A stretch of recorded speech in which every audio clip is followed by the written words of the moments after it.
The philosopher's mission, to take higher truths and put them into words, is not an easy one to do well. Like a fish trying to explain water, we are limited in describing that which is invisible yet all around us.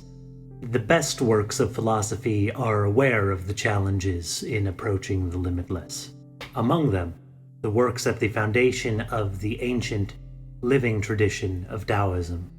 The idea that one should live in harmony with the Tao, or natural way, has shaped millennia of Chinese philosophy and religion. The ensuing tradition of Taoism has had such staying power not in spite of the philosopher's mysterious challenge, but precisely from being aware of it. To quote from the opening of the primary Taoist text, the Tao Te Ching, "The Tao that can be told is not the eternal Tao. The name that can be named is not the eternal name." How then does one tell of that which cannot be told, or speak of that which cannot be named? If we are to follow the example of early Taoist texts, it is in setting the limitations of our logic aside, and instead embracing the language of metaphor. One such master of metaphor is Zhuangzi, author of the classical Chinese text which bears his name. Other philosophers might begin their work with a series of definitions or a demonstration of logic. Zhuangzi begins with a beautiful, poetic myth, which invites us to encounter the unknowable. My name is Sean. Welcome to Mythos and Logos. The writing of Zhuangzi is filled with flowing, paradoxical imagery that has made it notoriously difficult. This challenge is magnified through translation, but is present even for scholars of classical Chinese. Intentionally unusual imagery is present from the text's very opening. An image of a fish named Kun. The Kun fish measures thousands of li, a measure of distance that's similar to a mile, across, and dwells in the far northern darkness of the world. The Kun fish is particular even down to its name, as Zhuangzi uses the Chinese character for fish alongside one that can mean insect, child, or egg, as if to suggest that the unfathomably large creature still has yet to grow. Indeed, when the seasons change and tides begin to shift, the coonfish transforms, becoming the equally massive bird named Peng. As the Peng bird beats its wings, each of which spans thousands of li, the sky appears to be filled with clouds and the ocean rocked by storms. The Peng rises from the ocean 90,000 li above the earth, the beginning of its journey to the lake of heaven in the far southern darkness. A quick note regarding measurements. Li differ from familiar measurements like miles or kilometers in that they factor in not just distance but difficulty. So a 1 mile journey across a mountain pass would be more li than a mile's journey across a field. And in classical Chinese works, 10,000 is symbolic of a great many. So all this is to say that at 90,000 li, the Peng bird flies unfathomably high. Just as the clear sky looks blue to us due to how far it is, that is how the earth appears below the Peng bird. And it is so all-encompassing that those below do not know what to make of it, normally only feeling the winds which blow and carry the Peng on its journey, or mistaking its wings for rolling clouds. Otherwise, the bird itself is as mysterious to those below as the darkness from which it journeys. Only the great winds that blow across China in the changing seasons can carry a creature as grand as the Peng bird. Without the winds beneath its wings, the Peng would simply crash to the surface. Just like a great ship is helpless to move through a puddle, but needs deep waters to float.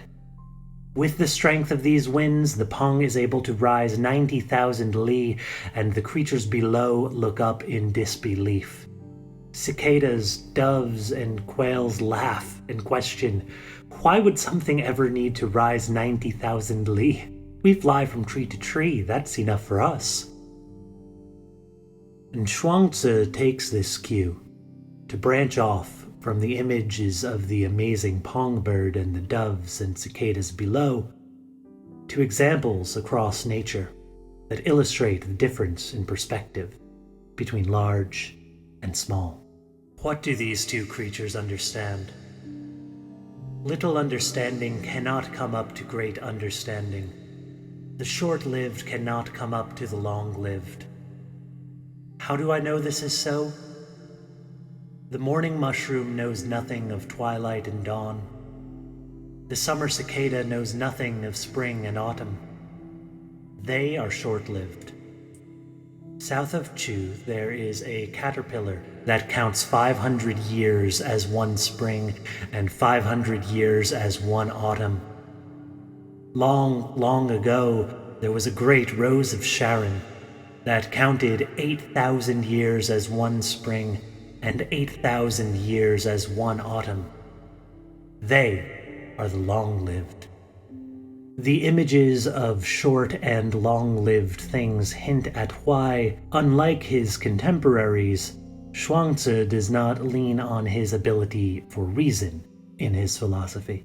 Because we are short-lived compared to the eternal and mysterious things which philosophy studies, things which, like the Peng bird, are lofty and grand above us, we can either laugh at these lofty things or look to the mysteries with reverence and awe. Yet the question remains, what can the short-lived things, like doves, cicadas, and humans, learn from philosophy and the long-lived, mysterious Peng bird? This question has been asked by many in the millennia since Zhuangzi is said to have written his text, often met with drastically differing interpretations. The earliest commentary on Zhuangzi, by Guan, recognizes the clear differences in large and small things, but attributes no difference to their value. The Peng operates on a level that is incomprehensible to the dove. It would be ridiculous for a dove to rise 90,000 li, but Guo notes it would be equally ridiculous for the Peng, thousands of li across, to jump from tree to tree. For Guo, the lesson in the image is for each creature, from the mushroom which lives for one morning to the caterpillar which lives for centuries, to live best according to nature's way, in their own place. The wandering Buddhist monk Zhidun is among the first to explore Zhuangzi within the context of Buddhism. Stories tell of Zhidun as a lover of birds, so it is no wonder that his writing holds a special affinity for Zhuangzi's doves and quails. They laugh at the Peng, he says, because its great journey causes it to forget the present moment. The doves and quails instead are pleased with what is in their own hearts. A spiritual master would be able to both rise as high as the Peng and laugh as joyfully as the doves. In contemporary, especially Western studies of Zhuangzi, the Peng is revered specifically because it is unknowable. On a cosmic scale, we are far closer to doves and cicadas measured in feet and inches than to the Peng measured in li. Some thereby view the message of Zhuangzi as one of skepticism, laughing at our attempts to understand something so elusive as philosophy. To others, Zhuangzi uses the image of the Peng not to discourage our attempts to understand philosophy, which, to be fair, would be a terrible way to begin a philosophy book, but rather as a poetic image, preparing our minds to approach the subject in the pages that follow with the necessary awe and wonder. Throughout his text, Zhuangzi provides many unexpected examples of spiritual masters. A skilled butcher whose knife stays ever sharp as he cuts along the natural gaps in the ox. A master carpenter who allows the grooves of the wood to guide him in revealing the design hidden within. And even Zhuangzi himself, who finds joy again after mourning the passing of his late wife, by reflecting on the time before she had a body and spirit, and the mysteries which brought her into being and sustained her, a stream of change like the seasons. So while the philosopher's mission remains elusive, these examples show what a life lived along with higher principles looks like. Like the mythical Peng bird, nature's way is at once all-encompassing and invisible. Like the mythical Peng bird, philosophy is at once all-encompassing and invisible.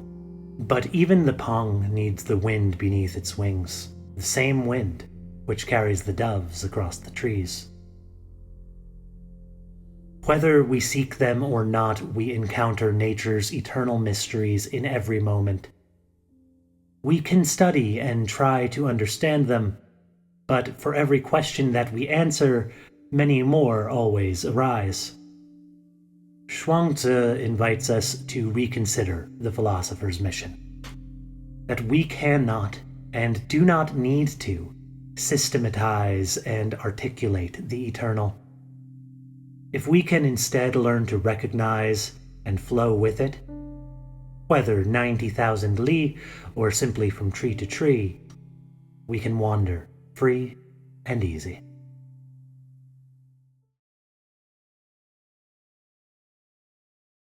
These examples show what a life lived. Thank you, Junie.